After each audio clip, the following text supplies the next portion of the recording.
So build context is a little bit of an advanced topic, but it does a relatively simple thing. It's a way for your widget to know where it is located within the widget tree. It gives context about where your widget is.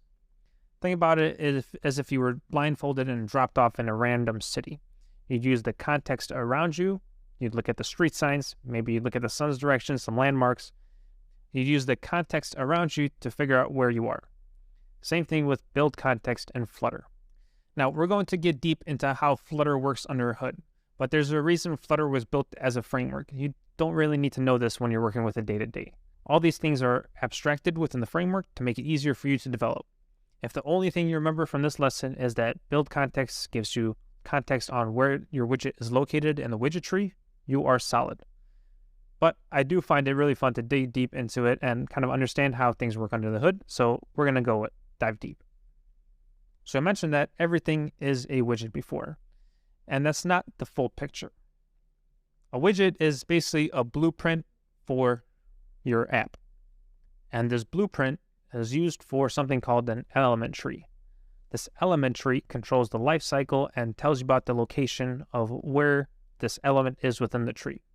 This blueprint is also used for something called a render tree. The render tree is the one that displays the UI of your widget.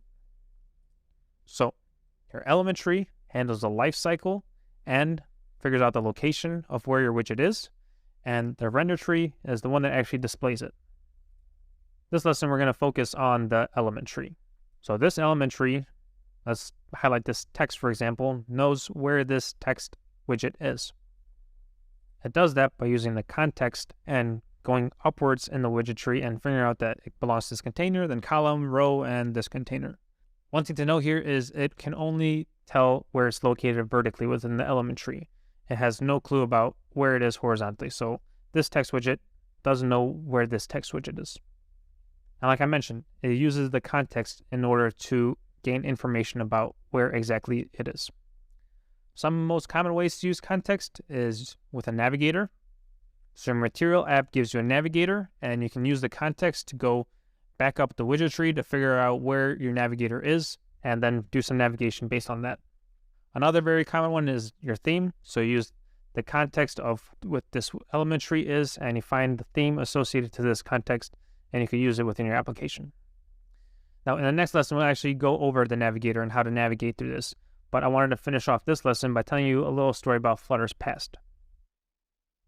So what we're going to be doing here is displaying a snack bar. Now, we have a very base application with nothing in it, not even the counter, just a little button here in the middle that says snack bar. The way you add a snack bar into your Flutter application is you use something called a scaffold messenger, and use the context of this application to find that scaffold messenger. So you get this context from here, and this context belongs to my home page. So using this, it looks up the widget tree and finds that we have a material app here, and this material app has a scaffold messenger. So using this context to find the scaffold messenger, and then you use a function called show snack bar. You can define what kind of snack bar you want. The content in there, we're going to say, I'm a snack bar, just in case it wasn't obvious. Okay, now if we save it, we click it, I'm a snack bar pops up at the bottom. Now the story here is that this was done very differently a couple versions of Flutter ago. So a couple versions ago, in order to display a snack bar, you used to do scaffold.of context. And you used to do show snack bar, which is no longer here as an option. I'll just add it there for the story. So this doesn't work anymore.